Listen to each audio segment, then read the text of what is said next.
Well, it made it 8 whole seconds before it hit the skids. Yeah, I'm telling you, it's kind of. I don't know what's going on today. I don't have that much running on the internet, but it's still losing its mind.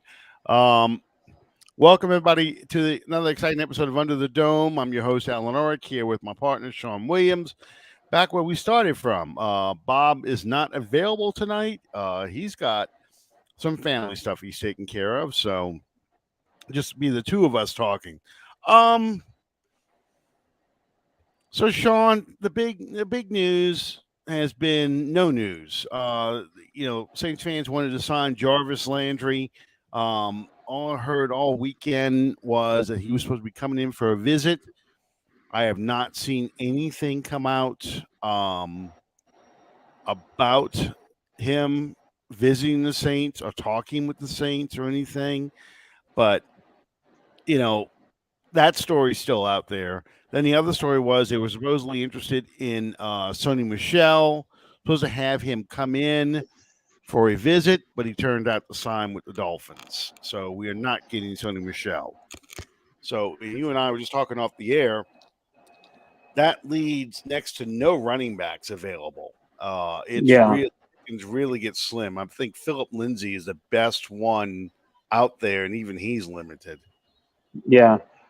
It's looking more and more like the Saints are going to be left with only one option, which is no option. You're just going to have to roll with what you got in house.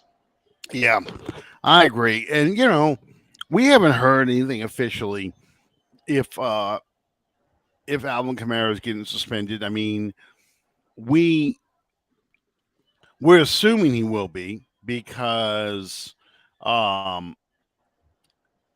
you know these punishments are set out in stone. I mean, you get in trouble with the law, you get arrested, you're going to get six to 8 game suspension. Problem is, his case has now been pushed all the way to August. That's the middle of training camp. Yeah, So um, if they have an announcement that he will be found, he either accepts a plea or goes to trial, whatever. Any punishment could happen, be announced during training camp or in the first couple weeks of the season. So that really puts the Saints behind trying yeah. to find a potential running back if they need one. Um, yeah, it's I don't know what the solution is. I mean, um, one of the things that we've heard him talk about is the free agent running back they signed from Baylor, who started out as a linebacker actually, um, as one of the guys who could possibly go in. You still have Tony Jones, you still have Mark Ingram. So I mean, I, how do you see this playing out?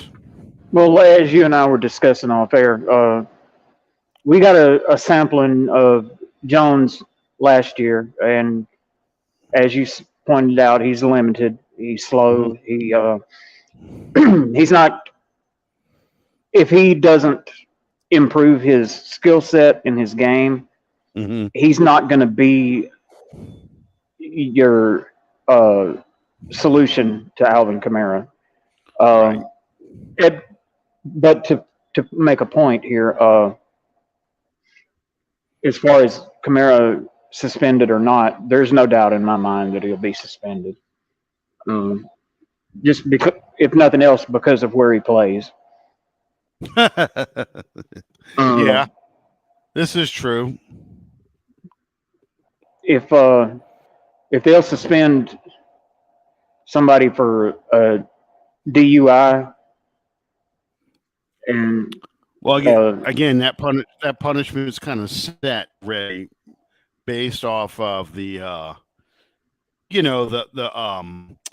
CBA. So that's kind of established that the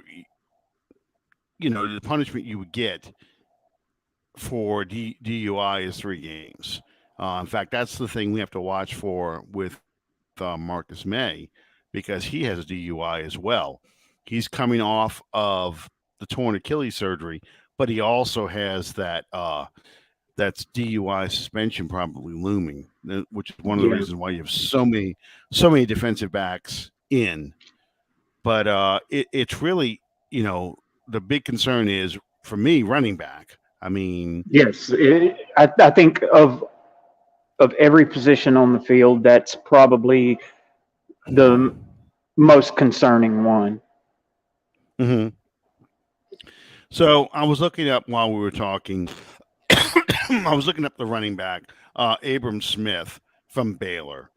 Um, he's an interesting prospect. I know he started out at one time as a linebacker, um, but why is this so slow? I'm having so much trouble getting this thing to open up other tabs. It's aggravating me. um,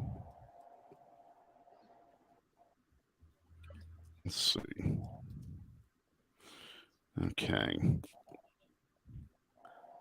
I know one of the reasons why the damn thing's slow because there's so many damn pop-up windows and video feeds that are coming on some of these football pages I'm jumping on. That's why. So I end up closing them and opening up something else, but it's frustrating. Okay. While I'm waiting for this page to load. Okay. So the big I knew Calvin was gonna have something to say about that. The only thing I'm concerned about, Calvin, when it comes to this is what happens if the guys we have in stink? I mean, I don't. I agree with you. Most of them are washed up. Most of them are shot. Uh, you're not going to really get much more of an upgrade from Mark Ingram, but if Alvin Kamara gets suspended 8 games, that's a long time. We were just talking about that, Anna. She was like saying, like who, Chad? Who's available? There's not much available. There really isn't. No. I mean, there's Philip Lindsay, who played with the Broncos. He's okay. He's a decent back. Carlos Hyde's, reanimated corpse. I mean, that's basically the kind of players that you've got. There's not a whole lot out there. The only position that's worse than that is tight end. There's no tight ends left out there. Okay, I finally got this tab to open up. So let's look at some of this stats on Abram Smith. He went undrafted from Baylor. Come on.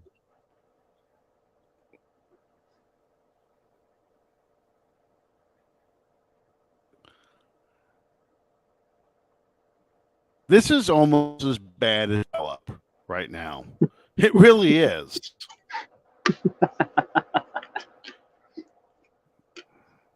It's just, it takes so much time. Okay, finally.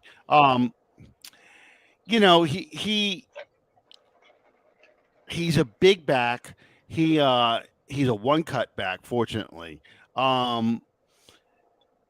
He's got, since he played, since he is a former linebacker, he plays in a linebacker's mentality, which he goes after people and stuff like that. But he's not a great runner.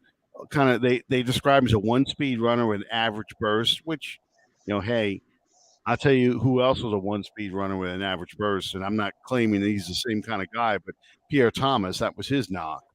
The big thing about him is, and he has knee injuries in his background, so that's one of the reasons why he's but I think he's got the potential to kind of that third back to come in there. I mean, he was figured to be a 5th round draft pick, and he went undrafted. So it's not like he's at the bottom of the pile. He's a big back. He's 6 foot, 213 pounds, which is for an NFL running back, that's pretty big. Um, he runs with power. He just doesn't. He doesn't have good pad levels. That's the other knock against him. Yeah, but Which that can be he, fixed though. yeah. I mean, I don't know. I think he's got potential to do something. I'm curious to see, what he does, and I think he gets a lot of carries in the preseason to see how he does. You want to see what these guys look like out there. So, I mean, I'm just curious to see what happens. He's not a pass receiver, He's mainly a running back, so that's another knock against him. But you know, I, I'm just curious to see what happens. Well, Um, there again, like you said about Pierre Thomas, there's mhm. another running back from that played for New Orleans that was a knock on him coming out of college too, and that's Mark Ingram. Yeah, yeah. Some people have brought up Latavius Murray. He's still out there too, but Murray looked old and slow with us, you know. And you're right. Devontae Freeman looked pathetic. Both those guys look somewhat more productive in Baltimore, but that probably has more to do with the system than it does with the Saints. Um, so I mean, it's just Running back is a huge part of the Saints offense, yeah. and it's really I don't get the impression that it is for Baltimore. I just think I think you might be able to find somebody in the final cuts, maybe. Um, I think you have a better shot of finding somebody like that. Somebody else's free agent, undrafted free agent, somebody else's draft pick that they just didn't like, and you might be able to swipe somebody that way. I just don't think. I mean, there's no Chris Ivory and there's no Kerry Robinson in this group, but I don't think it's as bad as we probably make it out to be. You know, Well, for the time being, uh, there's such an unknown cloud hanging over this whole Camara situation, right? and everybody is probably from past history. Everyone is just automatically assuming the worst, myself included. Sure. Well, so the other question then comes in Jarvis Landry. Do you think, given you got Chris Olave now and you have a healthy Michael Thomas coming back, do you pursue uh, Jarvis Landry at this point? Um, I would say yes with conditions. What do you mean Number by that? one, number one, it would have to be a team-friendly deal. Oh, sure. That's a given. Okay. Uh, Probably like you and Bob have alluded to, a one-year contract, Mm-hmm. and have the opportunity to see what he's got left in the tank. I think that having another veteran wide receiver would probably benefit this team since it's been so long since we had one.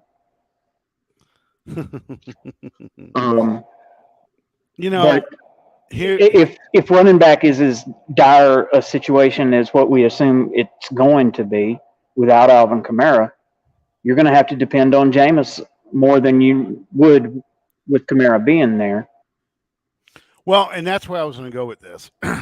Let's assume that, Kamara does get suspended 6 games and the Saints are, using a Ingram, Jones, you know, all just pick your running back, okay? Let's just say for the sake of argument that Abram Smith's another one they have out there. So, that's your running back core. You're going to be relying on your receivers a lot. One of them's a rookie, Chris Olave. The other one is Michael Thomas, and that's kind of an unknown because we don't know how he's going to come back. So, your number 3, 4, and 5 receivers are going to be guys like Deontay Hardy, um, Callaway, and Traquan Smith. Um, I just feel like at this point, I almost want, because my tight end group is a mess. I want I just want another veteran receiver for third downs.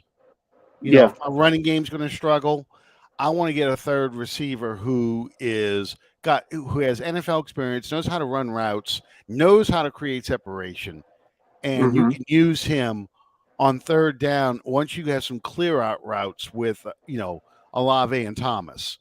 He can kind of run that little hook, that little underneath stuff, and then you're not putting so much pressure on Taysom Hill, for example, at tight end. Yeah. Okay, Marvin Jones. Is that the Marvin Jones um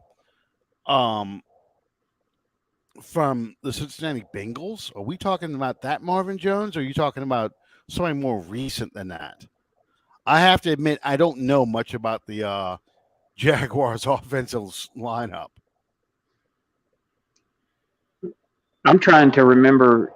There was a Marvin Jones with the Jets, I think, and one with the Jaguars. Maybe the same guy. I don't know. Let's see. Let's see.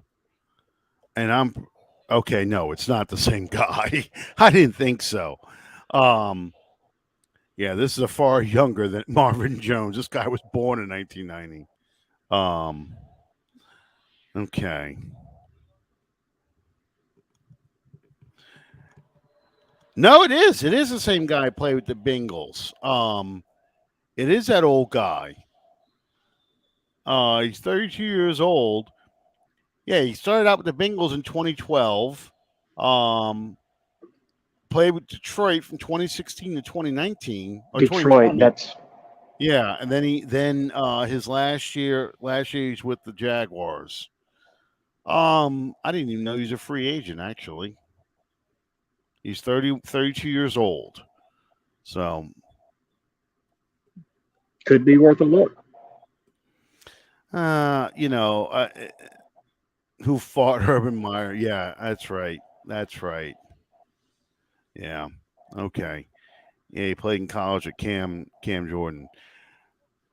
You're right. It makes us one dimensional, Anna. If we have to throw a lot, and again, I'm assuming that Kamara gets suspended a significant amount of time. That's why I'm saying you're probably going to have to manufacture a running game with the pass, short Yeah. passes, underneath passes. You probably could get some yardage with Ingram and Smith and Jones, but you're probably looking at 3rd and 5 and 3rd and 6, on down. So you're going to need to have receivers who can just act as big running backs, essentially.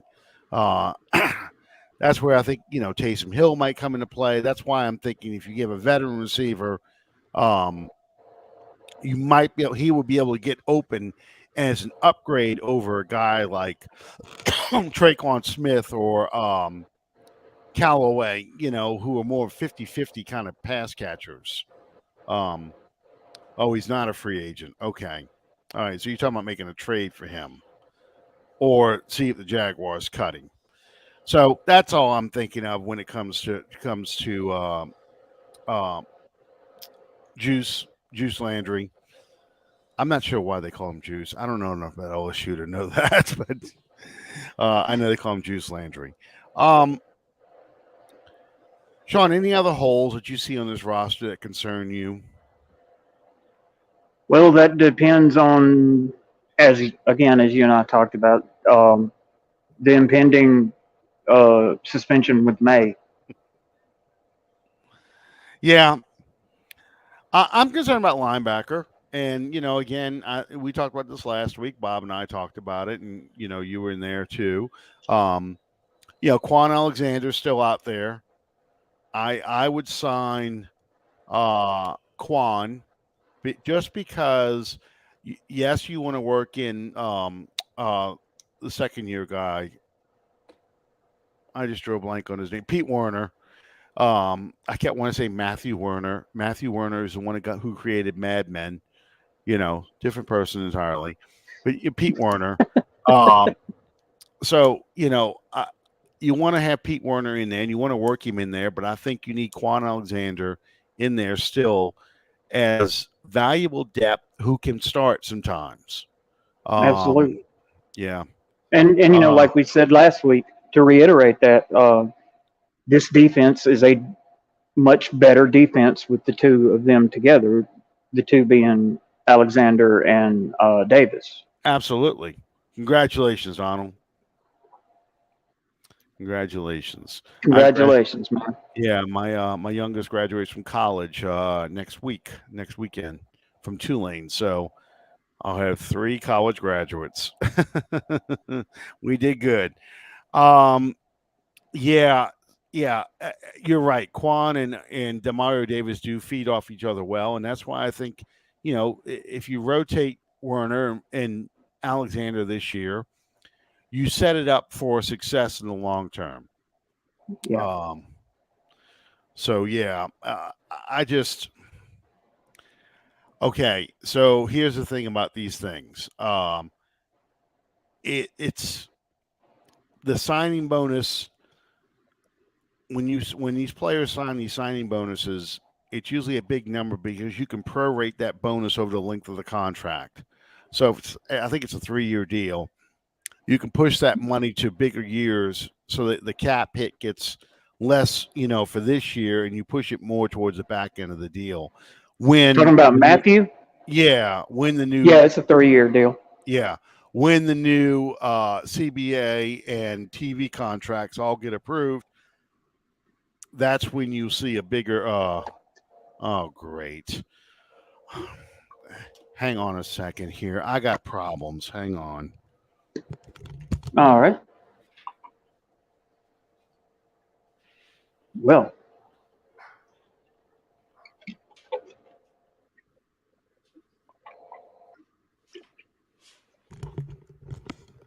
Sorry about that. My dad's calling me during this podcast, so I just asked my wife to call him. Um, oh, good. Congratulations going to LSU. Um, there you go. Calvin trying to walk on Alabama 34. Yeah, so with the new TV good luck. there's so much wrong with that. I know. So in 2023, you're right. The NFL cap space is going to be huge. They don't know if it's going to be 23 or 24, but this is what I was getting ready to say. With the new television contract, they're expecting, the salary cap go up $50 million. I mean, so when you're talking about contracts and pushing signing bonuses towards the back end of deals, you have a big advantage of that because you're going to have players who their contracts will hit the big numbers just when the salary cap's exploding for the good. So that's why the Saints are doing the contracts the way they do them. And that's why they've always done it. When people say, "Oh, one day the bill's going to come due," it really doesn't because the contracts grow each year, and these new television deals make it even bigger and bigger. I'm sorry, not the contract. The cap grows each year. We wouldn't have gotten in trouble these past couple of years if it wasn't for COVID. So anyway, sorry about that. Kind of lost my train of thought there because my dad's sending me text messages and trying to call me during the show. Anyway, all right. So to me, yeah, I get it. I think safety is a concern because, you know, but you've also got you did sign Tyrann Matthew, so you could play him probably at free. And you have your favorite player, PJ Williams, but you also have some other guys out there, Chauncey Gardner Johnson. You got you have some players out there who can play strong safety, play in the box. And then what's up? Leslie has COVID. Your mom's in the hospital with COVID. Your dad can't be there because they don't know if he has it. She's in the ER by herself. and he needs you to go over there. Great. And it's got to be you, not me. All right. Like right now, he says he knows you're on this, but this is an emergency, and I think he's been drinking. Great. All right. All right. My Everything mom. good? No, my mom's in the hospital. I'm gonna have to get off the show tonight early. I'm sorry about this, guys. It's a mess. Well, we that's perfectly understandable. We can cut it now if you need to, and go take care of Yeah, your moms. yeah. I'm gonna have to. I'm gonna have to. All right. Um. So the other thing I was going to talk about tonight was the schedule. The schedule comes out Thursday night. Um. The the big thing the big thing about the schedule is we do lose a home game. Week 4 is going to be the Vikings in London. Do It's we part of play the in home. Wembley? We Because play. they said, if I understood it correctly on the radio, they said that the 3 London games are going to be at 3 different venues. Yes, they will be. Okay, so the Broncos at Wembley. Giants Packers is at Tottenham. I guess you say Hotspur Stadium. That's in Tottenham. London, and Yeah. Tottenham. Well, that's the Saints and the Giants. Both those games are going to be at that same stadium. Just 2 different Okay, so it's weeks. two Week different 4 is venues. the Vikings Saints, and week Packers. So That'll be an yeah. So 8 that's the a.m. stadium we're game. playing. hmm Yeah, the big thing to watch on all this stuff is in the schedules. We're going to be traveling a lot. We have to go to London for a quote unquote home game, but we also, because we play the NFC West, we're going to have to travel to Arizona, travel to San Francisco, and then we also have to go in the East to Pennsylvania because we travel to Pittsburgh and to Philadelphia. So we go on both coasts. So that's going to be a big challenge for this team this year on the road. Now at home, we host the Bengals, the Ravens, the Seahawks, and the Rams, as well as And the Raiders. Raiders. Yeah, so you know that's at least at home. So you have a good shot with a lot of those teams. Um, but we have to talk about this next week. I mean, that's going to be the Yeah, main thing. yeah. The schedule will be out next week, and we'll talk about that some more. So I'm sorry, guys, to cut this show. They get a credit for the following season. Yes, they do get a credit for the following season. So anyway, we'll talk about this tomorrow. In the meantime, sorry everybody for cutting this show short. We'll see you next time on Under the Dome. Good night, everybody.